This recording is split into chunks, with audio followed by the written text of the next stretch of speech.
ہوں آپ کو خراج تحسین بھی پیش کرتا ہوں۔ میرے پاکستانیوں، یہ ایک میرے ملک کے لیے ایک بہت ہی خوشائن وقت ہے۔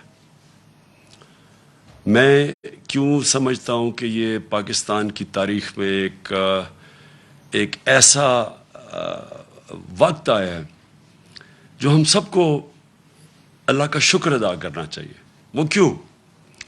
کہ دیکھیں، ایک قوم کے اندر جب شعور آ جاتا ہے، جب وہ بیدار ہو جاتی ہے، جب اس کو سب سے بڑی بات کہ اپنے نظریے کی سمجھ آ جاتی ہے کہ کیوں بنی تھی یہ قوم، تو اس سے زیادہ ہم اللہ کا شکر ادا نہیں کر سکتے۔ میں نے یہ سارے کیمپین کے اندر اپنی قوم کو ایک ہی چیز بتائی کہ پاکستان کا مطلب کیا، لا الہ الا اللہ، اور تیرا میرا رشتہ کیا، لا الہ الا اللہ۔ دیکھیں، یہ ہے نظریہ پاکستان۔ لا الہ الا اللہ محمد رسول اللہ ایک فلسفے کا نام ہے۔ ہم اس کو جس دن ہم سمجھ گئے، ہم اپنا نظریہ سمجھ جائیں گے، اور جب ہم اپنا نظریہ سمجھ گئے تو یہ قوم ایک عظیم قوم بن جائے گی۔ کبھی بھی قوم نظریے کے بغیر نہیں بنتی۔ ایک قوم جس کا نظریہ ہی نہیں ہے، وہ قوم ہی نہیں بن سکتی۔ وہ ہجوم ہوتا ہے عوام کا۔ تو میں آج خوش ہوں؟ دیکھیں، جب ایک بیرونی سازش کے تحت ہمارے اوپر یہ امپورٹڈ حکومت مسلط کی گئی، تو سب سے بڑی بات یہ کہ عوام نے یہ پوچھنا شروع کیا کہ کیا اگر ہم نے انگریز کی غلامی سے نکل کے، پھر قائد اعظم نے جد و جہد کر کے ہندوس کی غلامی سے نکال کے پاکستان بنایا تھا، تو ہم کسی اور کی غلامی کے لیے تیار نہیں ہیں۔ اور جس طرح ایک بیرونی سازش جو ہمارے اس کے تحت ہمارے اوپر یہ لوگ مسلط کیے گئے، میں نے اپنی قوم کے اندر وہ شعور اور بیداری دیکھی جو میں ابھی تک نہیں دیکھی تھی۔ اور میں اس لیے خوش ہوں کہ اب ہم اللہ کے فضل سے ایک قوم بننے جا رہے ہیں۔ اور جب ایک قوم بن جاتی ہے نا، میرے پاکستانیوں سن لیں ذرا، جب ہم قوم بن جائیں گے اور بننے کی طرف جا رہے ہیں، تو یہ جو مسئلے ہیں نا ہمارے قرضے کے، ہمارے مسئلے ہیں کہ جی ہمارے پاس پیسہ نہیں ہے ملک چلانے کے لیے، یہ جتنے بھی ہمارے مسئلے ہیں، یہ سارے حل ہونا شروع ہو جائیں گے۔ آپ یہ سوچیں کہ اس ملک کی کتنی بدقسمتی ہے کہ جو لوگ اس ملک کے ایلیٹ ہیں، اشرافیہ ہیں، کتنے لوگ ہیں جو پیسے والے، جنہوں نے باہر فلیٹ نہیں لیے ہوئے، لندن میں فلیٹ لیے ہوئے ہیں، ملک سے باہر پیسہ رکھا ہوا ہے۔ یہ کیوں رکھا ہوا ہے؟ یہ اس لیے رکھا ہوا ہے کہ بلیو ہی نہیں کرتے پاکستان میں۔ آپ نے کبھی سنا ہے کہ برطانیہ یا فرانس یا یورپ یا وہ اپنے پیسے ملک سے باہر رکھیں، اپنے بچوں کو باہر کا شہری بنا دیں؟ کبھی آپ نے سنا ہے؟ تو ایک طرف ہم جو لیڈرشپ ہے وہ کہتی ہے کہ ہم پاکستان کے لیے مرنے کے لیے تیار ہیں، اور پیسے ہم نے اپنے باہر رکھے ہوتے ہیں، جائیدادیں ہماری باہر ہیں، ہم عیدیں باہر گزار رہے ہیں، اپنی چھٹیاں، علاج، سب کچھ رہے ہیں، شاپنگ باہر ہے۔ دیکھیں، ایسے قوم نہیں بن سکتی۔ میں پہلی دفعہ یہ قوم کے اندر جو بیداری دیکھ رہا ہوں، میں بار میں نے اللہ کا خاص رات کو شکر ادا کیا کہ ایک وہ قوم جو اتنی قربانیوں سے بنی تھی، قائد اعظم کی اگر آپ ان کی تاریخ پڑھ لیں تو جس طرح کی وہ ان کی جو صحت تھی، اور جس طرح انہوں نے ایک اپنی صحت کو نظر انداز کر کے بیماری کا بھی نہیں پتہ چلوانے دیا ڈاکٹرز کو، تاکہ مخالفین کو نہ پتہ چل جائے، وہ پاکستان بننے سے روک دیں۔ اس طرح کی قربانیوں سے ملک بنا تھا۔ اور جو ہم بڑے ہو رہے تھے، سارے ایسٹ پنجاب سے جو لوگ آئے تھے، اور میری اپنی فیملی وہاں سے جب پارٹیشن کے اوپر آزادی پہ یہاں پاکستان آئے تھے، شاید ہی کوئی خاندان تھا جنہوں نے وہ قتل عام نہیں دیکھی۔ تو اس لیے جدھر آج ہم کھڑے ہیں، ہمیں ساری قوم کو فخر کرنا چاہیے کہ جس طرح لوگ نکلے، اور جس طرح پھر سے خواتین نکلی، یعنی گھروں میں انقلاب آیا. اور جو ہمارا نوجوان نکلا, یہ ایک نیا پاکستان ہے. نیا پاکستان جو میں بڑی دیر سے اللہ سے دعا مانگتا تھا کہ وہ پاکستان بنے, جو ہمارے جو میرے ماں باپ تھے, ان کی ساری جنریشن, وہ سارے بیچارے مایوس ہوتے گئے جب دیکھا کہ اس نظریے سے ہم پیچھے ہٹتے گئے. اب میں جو ملک کے حالات کے اوپر بات کرنا چاہتا ہوں. دیکھیں, ہماری جب حکومت تھی تو ایک سیاسی بحران پیدا کیا گیا, مصنوعی سیاسی بحران. ایک حکومت چل رہی تھی, پاکستان کی اکنامک سروے کے اندر آپ پڑھ لیں, یہ حکومت کی اکنامک سروے کے متعلق جو چھپتی ہے, کہ جو جائزہ لیتی ہے ملک کی جو معیشت اوپر جا رہی ہے, کیا کر رہی ہے, اس کے اوپر اس کی طبیعت کیسی ہے. تو پاکستان کی اکنامک سروے کے مطابق 17 سال کے بعد سب سے زیادہ ہمارے آخری 2 سال میں ملک کی اکانومی ترقی کی ہے. ہماری گروتھ ریٹ بڑھی ہے 5.6% تیسرے سال, اور 6% جس سال ہمیں ہٹایا گیا. اس وقت ملک کی ساری جو انڈیکیٹرز تھے وہ صحیح طرف جا رہے تھے. سب سے بڑی چیز ہوتی ہے لارج سکیل مینوفیکچرنگ, آپ کی انڈسٹری. جب آپ کی انڈسٹری بڑھتی ہے تو سب سے زیادہ روزگار دیتی ہے. ہم نے ان ساری حکومتوں سے زیادہ کرونا کے باوجود سب سے زیادہ روزگار دیا تھا. تو لارج سکیل مینوفیکچرنگ جب بڑھتی ہے آپ کا ٹیکس بڑھتا ہے, وہ جب بڑھتی ہے روزگار کے علاوہ ملک کے اندر ویلتھ کریشن ہوتی ہے, دولت میں اضافہ ہوتا ہے. تو لارج سکیل مینوفیکچرنگ ریکارڈ طریقے سے بڑھ رہی تھی. زراعت, جس کے اوپر ہماری 60% آبادی اپنی زراعت کے اوپر ڈپینڈ کرتی ہے, زراعت کے اندر 4 فصلوں کے اندر ریکارڈ 2 سال ریکارڈ پرفارمنسز تھی. کسانوں کے پاس وہ پیسہ گیا جو اتنی سالوں کے بعد کبھی ایسا پیسہ نہیں ٹرانسفر ہوا تھا کسانوں کے پاس. جو گنے کی بیچارہ کسان جو پہلے باہر شوگر ملز کے انتظار کرتا تھا, اس کو پیسے بھی نہیں ملتے تھے, کٹوتی ہوتی تھی, اور وہ اس کے بعد کچھ جب کم اگر 180 ریٹ ہے تو اس بیچارے کو 120 ملتا تھا, اور پھر وہ 1 سال کے بعد سب کچھ ہم نے ختم کیا, قانون بنائے اور ان کو پیسہ دلوایا, سب سے زیادہ پیسہ دلوایا. پیسہ گیا دیہاتوں کی طرف, اس کے بعد وہاں خوشحالی آئی, ریکارڈ موٹر سائیکل سیلز ہوئی, اس کا مطلب وہاں پیسہ گیا. تو زراعت بھی صحیح راستے پہ تھی, ہماری انڈسٹری بھی صحیح راستے پہ بڑھ رہی تھی. ٹیکسٹائل کے اندر سارے ریکارڈ ٹوٹ گئے. فیصل آباد کے اندر مزدور نہیں ملتے تھے ٹیکسٹائل کے لیے, انڈسٹری کے لیے. تو اس دور کے اندر جب ہماری ایکسپورٹس بھی ریکارڈ ہو گئیں, ہماری ریمیٹنسز بھی ریکارڈ ہو گئیں, یعنی سب پاکستان کی تاریخ میں سب سے زیادہ ملک میں ڈالرز آ رہے تھے.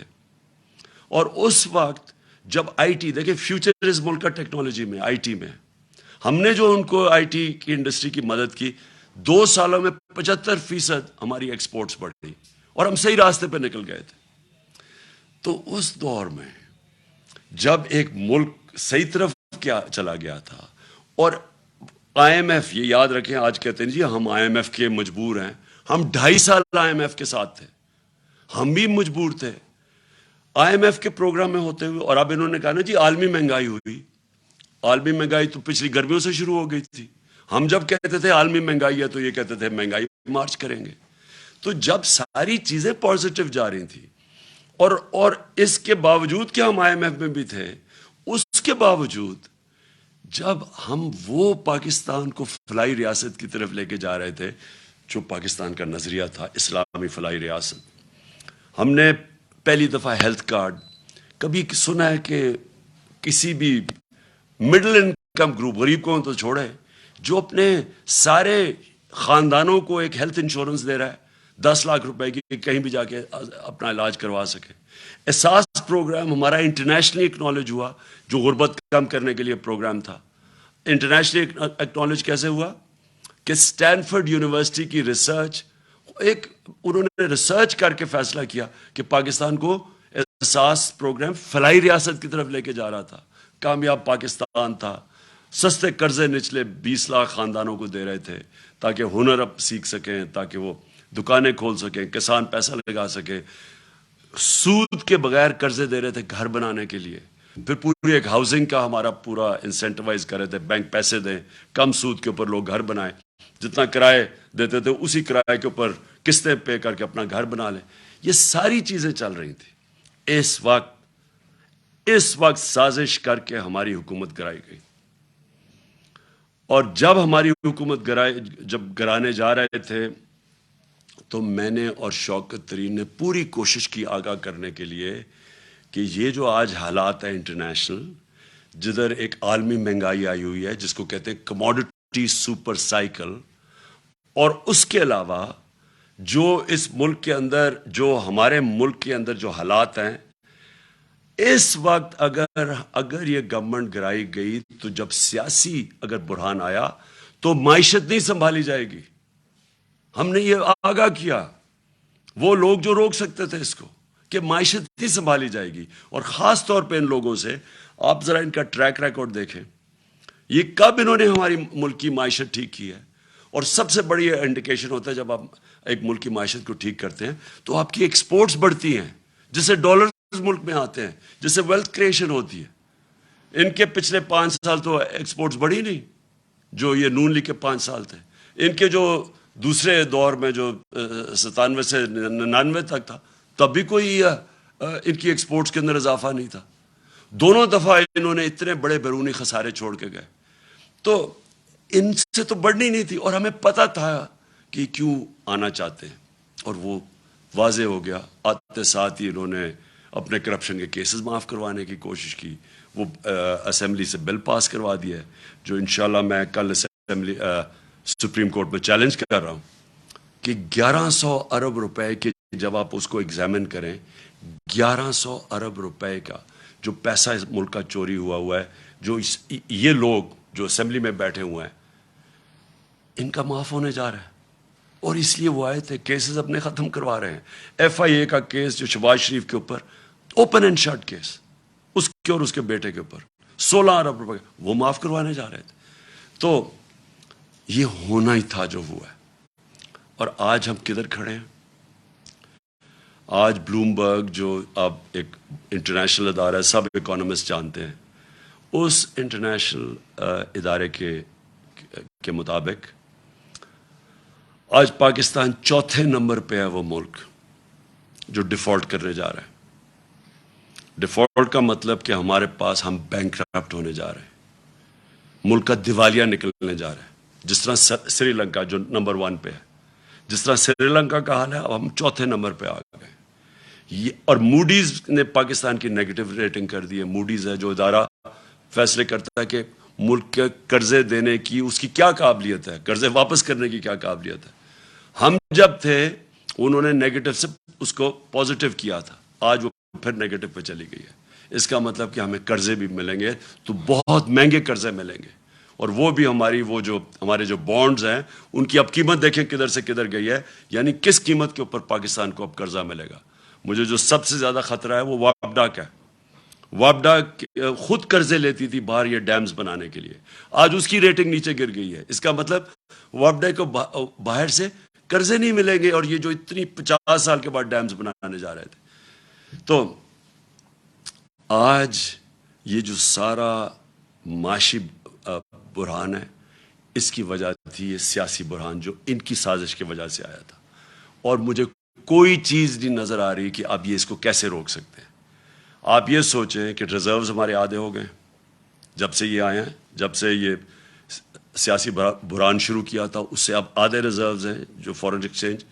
روپیہ ہمارا گر کے تقریباً 28 روپے گر چکا ہے. اور سب سے خطرناک چیز یہ ہے کہ آئی ایم ایف کی اگریمنٹ کے سائن ہونے لگی ہے, روپے کو تو مضبوط ہونا چاہیے تھا, وہ مزید اور 10 روپیہ گر گیا. تو آگے اگر جس طرح کے حالات ہیں, آگے اگر اب ہم نے سبق نہ سیکھا اور یہ نہ سمجھا کہ جب تک سیاسی سٹیبلٹی جب تک سیاسی بحران ختم نہیں ہوگا یہ معیشت اب اور مزید نیچے جائے گی، اور مجھے خطرہ ہے کہ ادھر ہی نہ پہنچ جائے کہ سب کے ہاتھ سے ہی نکل جائے۔ اس لیے ایک ہی راستہ ہے اب آگے، اور وہ ایک راستہ ہے صاف اور شفاف الیکشنز کروانے کا۔ اور میں آج اپنی قوم کے سامنے جو چیز رکھنا چاہتا ہوں، جس طرح کا انہوں نے پنجاب میں الیکشن کروایا، ایسا اگر الیکشن کروانا ہے، اور اگر یہ اسی طرح کے آگے الیکشن کروانے ہیں، میں آپ کو یقین دلاتا ہوں کہ اس سے بحران بڑھے گا، کم نہیں ہوگا۔ ہر حربہ استعمال کیا گیا ہمیں الیکشن ہرانے کا۔ ساری جتنی پنجاب کی حکومت کے پاس جتنے بھی طریقے تھے ہمیں الیکشن ہرانے کے، انہوں نے سارے استعمال کیے۔ سپریم کورٹ کی ججمنٹ تھی کہ کسی قسم کا، جب انہوں نے ایک غیر آئینی طور پہ انہوں نے اجازت دی حمزہ شریف کو چیف منسٹر بننے کی، تو سپریم کورٹ نے ساتھ کہا کہ کسی قسم کی مداخلت نہیں ہوگی اسٹیٹ مشینری کی الیکشن پہ۔ انہوں نے ہر قسم کی مداخلت کی۔ ایک تو اسٹیٹ مشینری پوری استعمال کی، ایف آئی آرز کاٹی، پولیس کے ذریعے ڈرایا دھمکایا گیا، ہر جگہ سے ہمارے پاس کمپلینٹس آئے کہ جو پولیس نے حرکتیں کی۔ کئی جگہ تھے ایسے پولیس آفیسرز، تو وہ میں آج داد دوں گا، وہ اس کے باوجود کہ ان کے اوپر پریشر ڈالا گیا کہ مدد کریں ان کو جتانے کی نون لیگ کو، اس کے باوجود انہوں نے ریزسٹ کیا۔ ان کو میں سلام کرتا ہوں، لیکن میرے ایک وہ یاد ہے مجھے جس پولیس آفیسر نے صرف یہی نہیں کہ انہوں نے مداخلت کی، وہ بلکہ نون لیگ کے جالے بن کے انہوں نے ہمارے خلاف ایکٹیویٹی کی۔ ہمیں ایک یاد ہے۔ سپریم کورٹ کی یہ وائلیشن تھی، کنٹیمپٹ تھا سپریم کورٹ نے جو ان کو کہا تھا کہ انہوں نے کسی قسم کی، کیونکہ یہ عارضی چیف منسٹر، یہ کیئر ٹیکر ٹائپ تھا، اس کا کام ہی نہیں تھا حمزہ شریف کا کہ جس طرح استعمال کرتا پولیس کو۔ لیکن مجھے جو سب سے زیادہ مجھے جو افسوس ہے وہ یہ چیف الیکشن کمشنر کے اوپر ہے۔ چیف الیکشن کمشنر نے جو بددیانت داری کی ہے، ایک تو اہلیت بھی اس کے اندر نہیں ہے۔ 40 لاکھ لوگوں کو انہوں نے ان کو پتا چلا کہ جی وہ کوئی کمپیوٹر مسٹیک ہوئی اور مر گئے۔ کہیں دنیا کے اندر اور اگر یہ ہوتا 40 لاکھ ووٹر مر جاتے، اس کو ریزائن کرنا پڑتا۔ لیکن اس کے علاوہ اس نے پوری طرح شرکت کی نون لیگ کو جتانے کے لیے۔ ہم 8 ہمارے پاس کیسز ہیں، 8 کیسز ہیں جو ہم الیکشن کمیشن کے پاس گئے، اور وہ جائز کیسز لے کے اس کے پاس گئے، اس نے ریجیکٹ کر دیے۔ ہم پھر عدالت میں گئے، اور 8 دفعہ عدالت نے ہمارے ساتھ کھڑے ہو کے ان کو اوور رول کیا، الیکشن کمیشن کو، جس کا مطلب کہ الیکشن کمیشن نے جان کے ہمارے خلاف ججمنٹ دی تھی۔ اس الیکشن کمشنر کے اوپر ہمیں کوئی اعتماد نہیں ہے۔ انہوں نے الیکشن کروایا سینٹ کا، سپریم کورٹ نے اجازت دی کہ آپ سینٹ کے ووٹ کو ویریفائی کریں۔ اس الیکشن کمیشن کو اور ساری پولیٹیکل پارٹیز کو پتا ہے کہ 30 سال سے سینٹ کے سیکرٹ بیلٹ کے اوپر پیسہ چلتا ہے۔ میں نے پوری کوشش کی، ہم ہی سپریم کورٹ کے پاس گئے، اور سپریم کورٹ نے اس کو روکنے کے لیے اجازت دی کہ ہاں آپ ووٹ کو ویریفائی کر سکتے ہیں۔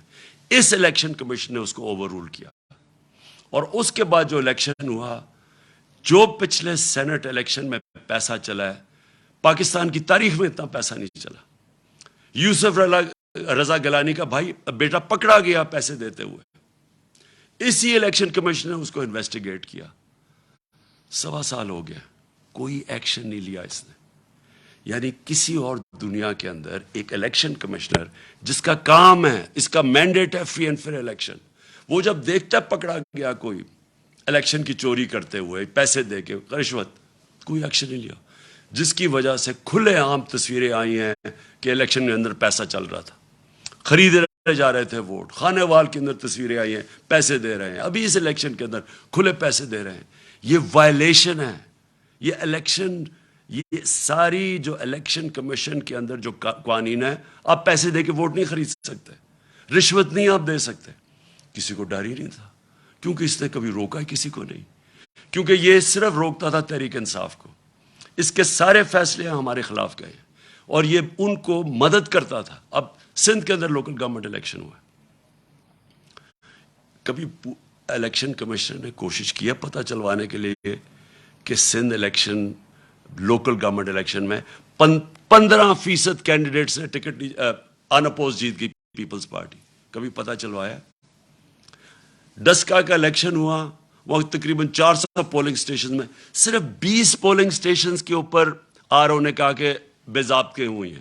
اس نے سارا الیکشن کھول دیا پی ٹی آئی کے اگینسٹ، ہمارے اگینسٹ، جو ہمیں ہروایا ہے اس نے. تو جب لوکل گورنمنٹ الیکشن سندھ کا ہوا ہے، 15% لوگوں نے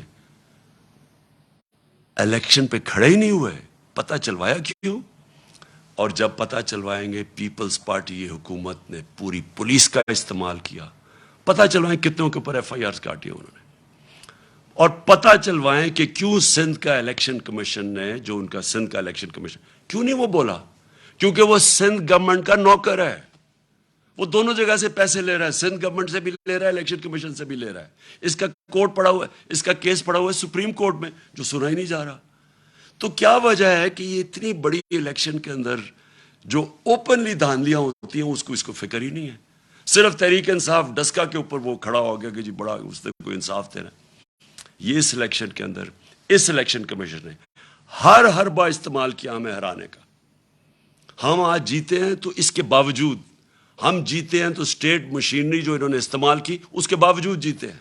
ہم جیتے اس لیے ہیں کہ پاکستان کے ووٹر جس طرح نکلا ہے، جنرل الیکشن میں ایسا ووٹر نہیں نکلا جو کہ اس بائی الیکشن میں نکلا ہے. میں 26 سال سے جلسے کر رہا ہوں. میری تو کوئی الیکٹیبل نہ تھا، نہ میری کوئی فیملی تھی پالیٹکس میں. میں تو شروعات تھوڑے سے لوگوں سے، اور آہستہ آہستہ پبلک میں جا کے بیداری پیدا کر کے، اور ایک دن 14-15 سال کے بعد دن ایسا آیا کہ لوگوں نے میری بات سننی شروع کر دی. باتیں یہی میں کہہ رہا ہوں، پاکستان کا مطلب کیا، لا الہ الا اللہ، یہ میں 26 سال سے کہہ رہا ہوں، یہ کوئی نئی بات نہیں کر رہا. لیکن ایک وقت آیا کہ اللہ نے لوگوں کے دلوں میں ڈال دی اور میری پارٹی کھڑی ہونی شروع ہوئی، اور میں نے ساری پالیٹکس کی پبلک کو ساتھ ملا کے. کبھی 26 سال میں نے کبھی اس طرح کی بیداری نہیں دیکھی. میں نے کبھی اپنی قوم میں ایسا شعور نہیں دیکھا جو میں نے اس بائی الیکشن ان 3 مہینے میں دیکھا.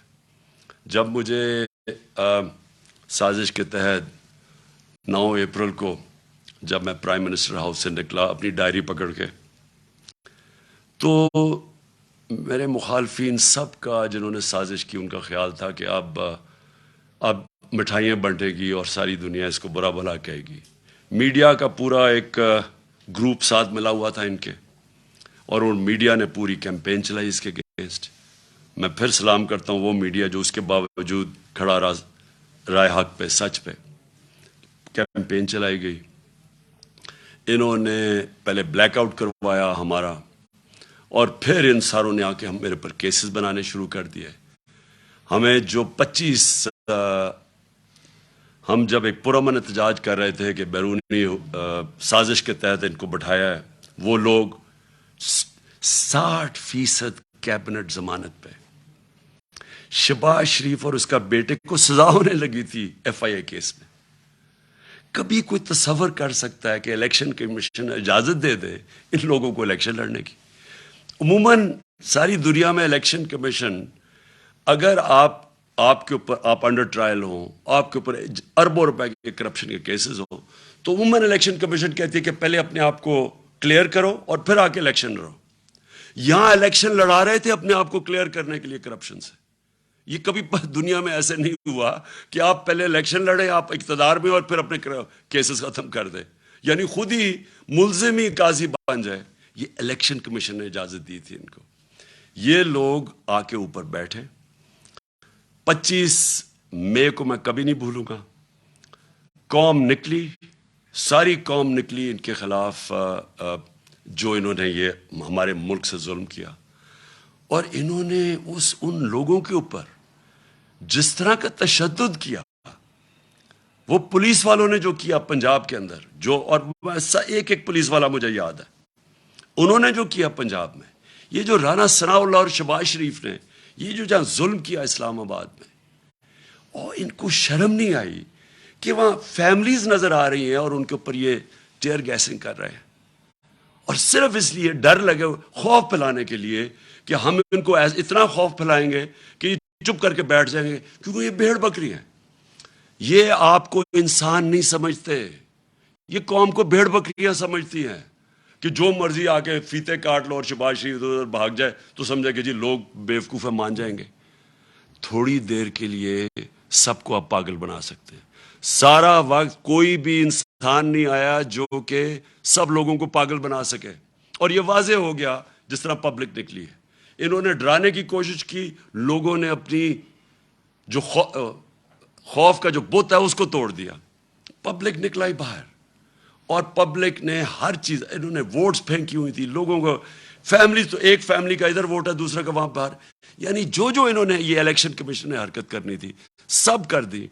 اس کے باوجود عوام نے ان کو شکست دی. اور میں وہ جو 25 مئی کو جو قوم کھڑی ہوئی ہے اس دن، اور جو انہوں نے برداشت کیا اور اس کے بعد بار بار نکلتی رہی ہے، کبھی اتنے بڑے جلسے نہیں ہوئے، اس سے یہ ثابت ہو گیا جو میں آج شروع کی تھی اپنی تقریر کہ میں اس لیے آج بڑا خوش ہوں کہ میری قوم آج قوم بننے جا رہی ہے. لوگ جاگ چکے ہیں، شعور آ گیا، بیداری ہے لوگوں کے اندر. اب آپ جو مرضی کر لیں، یہ جو بوتل سے جن نکلا ہے نا شعور کا، اس کو واپس نہیں آپ ڈال سکتے. جو بھی کوشش کرے گا اب کہ پبلک کے مینڈیٹ کو چوری کرے، کوئی بھی سمجھتا ہے کہ بند کمرے میں فیصلہ کر لیں گے ملک کے مستقبل کا، اب یہ کسی غلط فہمی میں نہ رہے. یہ ملک اب، یہ قوم حقیقی آزادی کی طرف چلی گئی ہے. یہ جو ساری کیمپین تھی یہ لوگوں نے اس لیے نہیں کی کہ جی کوئی بائی الیکشن ہو رہا ہے، لوگ اپنی حقیقی آزادی کے لیے نکلے ہوئے تھے. جو میں نے آج جب جذبہ دیکھا ہے 26 سال کی پالیٹکس میں، میں نے کبھی اس قوم میں وہ جذبہ نہیں دیکھا. میں نے ایسے نہیں لوگوں کو نکلتے دیکھا. اور میں اس لیے کہہ رہا ہوں کہ اب 2 ہی راستے رہ گئے.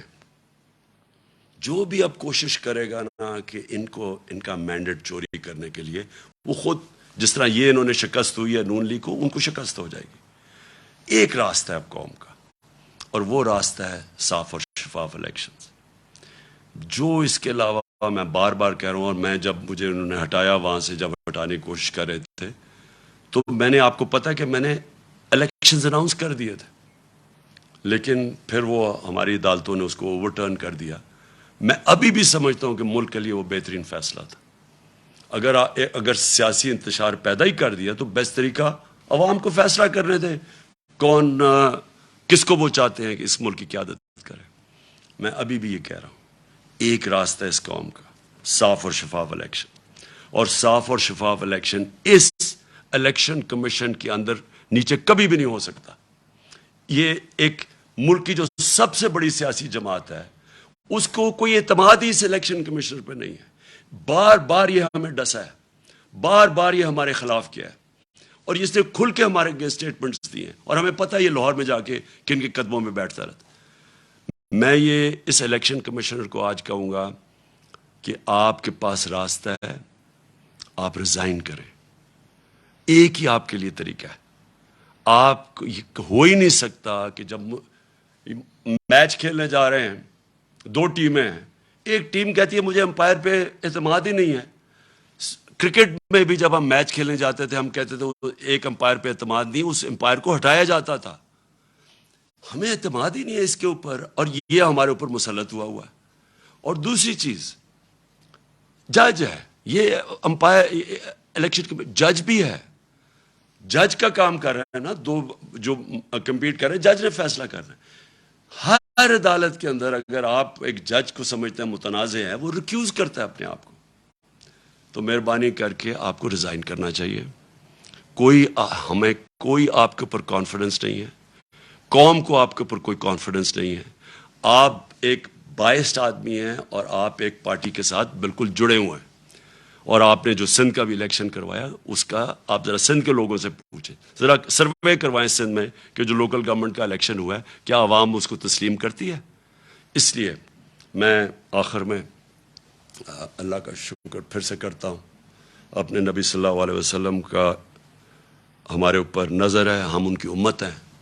میں اپنی عوام کا, خاص طور پہ پھر سے اپنے نوجوانوں کا, اپنی خواتین کا, ان کا سب میں شکر ادا کرتا ہوں, شکریہ ادا کرتا ہوں جس طرح وہ جس تعداد میں نکلے.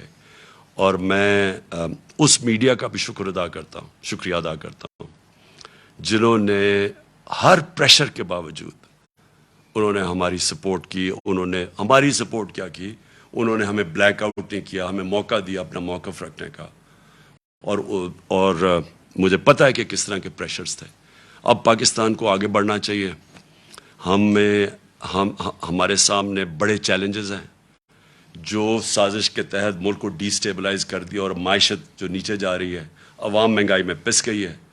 آج حالات دیکھیں کہ آج جو پٹرول اور ڈیزل ہے اس کی قیمت دیکھیں کہ انہوں نے 18 روپے پیٹرول کم کیا ہے اور 35 روپے ڈیزل کم کیا, اور پہلے ڈیزل کو 130 روپے بڑھا دیا اور پٹرول کو 100 روپیہ بڑھا دیا.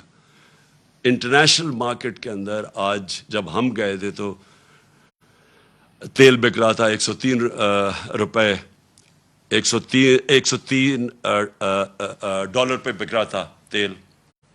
آج وہ 95 پہ پہنچ گیا.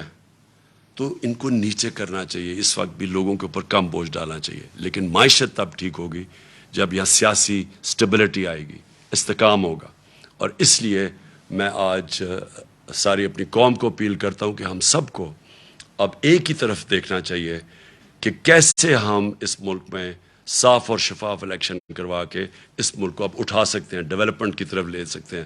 میرا جو تجربہ ہوا ہے 3.5 سال میں, ایک دفعہ سیاسی سٹیبلٹی آ جائے ملک میں, سیاسی استحکام آ جائے, یہ ملک کے اندر اتنا بڑا پوٹینشل ہے بڑھنے کا. اور سب سے بڑا آخر میں کہہ بھی دوں جو پوٹینشل ہے, دیکھیں ہماری ایکسپورٹس بڑھنے میں ہمارا سب سے مسئلہ کیا ہے کہ ہمارے ڈالر کم ہو جاتے ہیں. ہم بڑھنے لگتے ہیں اکانومی, کیونکہ ہم نے کبھی ایکسپورٹس پہ توجہ نہیں دی, ڈالر کم ہونے شروع ہو جاتے ہیں, ہمیں IMF کے پاس جانا پڑتا ہے. لیکن ہمارا اتنا بڑا اثاثہ بیٹھا ہوا ہے باہر, بیرون ملک پاکستانی, یہ ہمارا بہت بڑا اثاثہ ہے. ہم جیسے جیسے یہاں سیاسی استحکام آتا جائے گا, سٹیبلٹی آتی جائے گی, یہ لوگ انویسٹ کریں گے پاکستان میں. یہ تب تک نہیں انویسٹ کریں گے جب تک یہ ملک کے اندر یہ جو بحران رہے گا سیاسی. یہ ہے ہمارا اثاثہ.